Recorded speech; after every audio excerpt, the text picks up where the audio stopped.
मंडळी नमस्कार, मी विशाल परदेशी. आपला महाराष्ट्र बुलेटिनमध्ये आपलं सगळ्यांचं स्वागत. चला मंडळी, पुढले 1 तास माझ्या माध्यमातून या बुलेटिनमधल्या वेगवेगळ्या घडामोडींची धुरा जी आहे ती मी आपल्यापर्यंत घेऊन येणार आहे. चला सुरुवात करूया चर्चेतल्या बातमीने. उपमुख्यमंत्री एकनाथ शिंदे यांच्यावर विडंबन गीतामुळे वादात सापडलेला स्टँडअप कॉमेडियन कुणाल कामरानं माफी मागण्यास नकार दिला. हो, त्यांनी नाही म्हटलंय.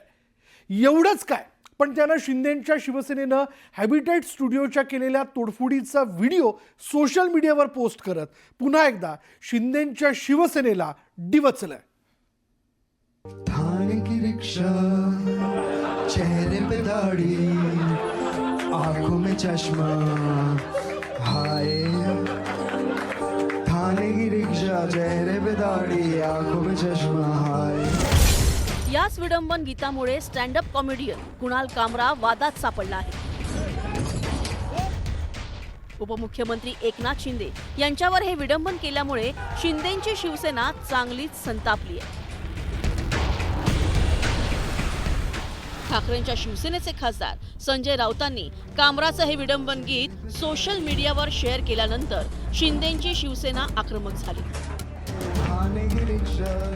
ज्या हॅबिटेट स्टुडिओत कुणाल कामराचा शो झाला होता त्याची शिवसैनिकांनी तोडफोड केली. त्यानंतर अचानक मुंबई महापालिकेला त्या स्टुडिओतील अनधिकृत बांधकाम दिसलं. त्यामुळे जराही वेळ न दवडता मनपानं हॅबिटेटमधील अनधिकृत बांधकामावरती हातोडा चालवला. कामरा विरोधात गुन्हा दाखल झाल्यानंतर मंगळवारी मुंबई पोलिसांनी कुणाल कामराला चौकशीसाठी समन्स बजावलंय. दरम्यान मुंबईत त्याच्या घराबाहेर बंदोबस्त तैनात करण्यात आलाय. या सगळ्या घडामोडीनंतर कुणालनं आपलं मौन सोडलंय. त्यानं सोशल मीडियावर एक पोस्ट करत माफी मागण्यास नकार दिलाय. त्या पोस्टमध्ये कुणाल म्हणाला की हॅबिटेट हे फक्त एक व्यासपीठ आहे. मी जे बोललो त्यासाठी ती जागा जबाबदार नाही. माझ्या विनोदावरून त्या जागेवर हल्ला करणं मूर्खपणाचं आहे. बटर चिकन आवडलं नाही म्हणून टोमॅटोचा ट्रक उलटण्यासारखं आहे. पूर्व सूचना न देता हॅबिटेटवर महापालिकेचे अधिकारी हातोडा मारून गेले, त्यांच्यावर कारवाई होणार का?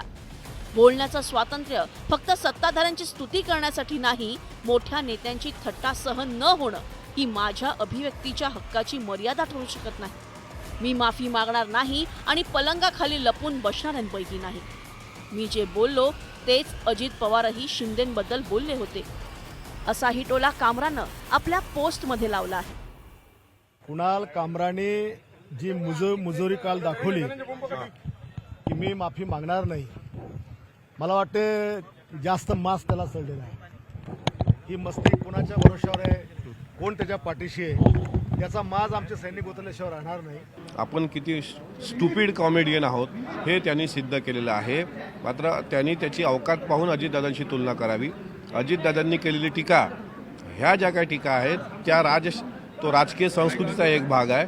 याचा अर्थ तुला काही खुली सूट त्या कामराला दिली असं नाही. हे बघा, अजित पवारांवर पण गद्दार म्हणून टीका झाली, तर तुमचं आमचं सेम.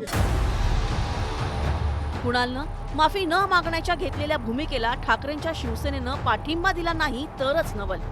एवढंच काय, पण संजय राऊतांनी डीएनएचा दाखला दिलाय. बघा, मी त्याला ओळखतो, त्याचं आणि माझं डीएनए सारखं आहे. असे अनेक लोक आहेत जे लढणारे लोक आहेत, झुकणार नाही. माझंही तेच म्हणणं आहे, कायदेशीर कारवाई केली पाहिजे. संजय राऊतांचा आणि कुणाल कामरांचा डीएनए 100% एक होऊ शकतो, तरी शक्यता काय नाकारता येत नाही. की मग ते जर का स्वतःच बोलत असेल तर ते सत्य देखील आहे. तो देखील वेड आणि हे देखील वेड आहेत. हो, ते एका बापाचे औलाद असतील दोघं इथे. हो, ते एका बापाचे औलाद असतील दोघं इथे. निश्चितच असणार हरामखोरांचा डीएनए एकच असतो. निश्चितच असणार हरामखोरांचा डीएनए एकच असतो. मग आम्ही कोरटकरांचा आणि सोलापूरकरांचा डीएनए कोणाचा आहे हेही तपासण्याची गरज आहे. एकीकडे कुणालच्या वक्तव्यावरून राजकीय नेत्यांमध्ये झुंपली असतानाच कुणालनं पुन्हा एक व्हिडिओ शेअर करून शिंदेंच्या शिवसेनेची खिल्ली उडवली आहे. हम होंगे कंगाल, हम होंगे कंगाल एक दिन, मन में अंधविश्वास. कुणालच्या व्हिडिओनंतर संतापलेल्या शिवसैनिकांनी केलेल्या हॅबिटेट स्टुडिओच्या तोडफोडीच्या व्हिडिओवर कुणालनं नवं विडंबन गीत सोशल मीडियावर शेअर करून जखमेवर मीठ चोळलंय. चारों पुलिस के पंगे, चारों एक दिन,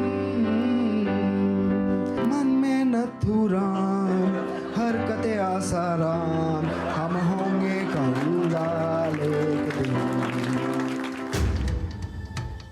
दरम्यान मुंबई पोलिसांनी पाठवलेल्या समन्सवर कुणालनं उत्तर दिलं असून पोलिसांपुढे हजर होण्यासाठी 1 आठवड्याचा वेळ मागितलाय.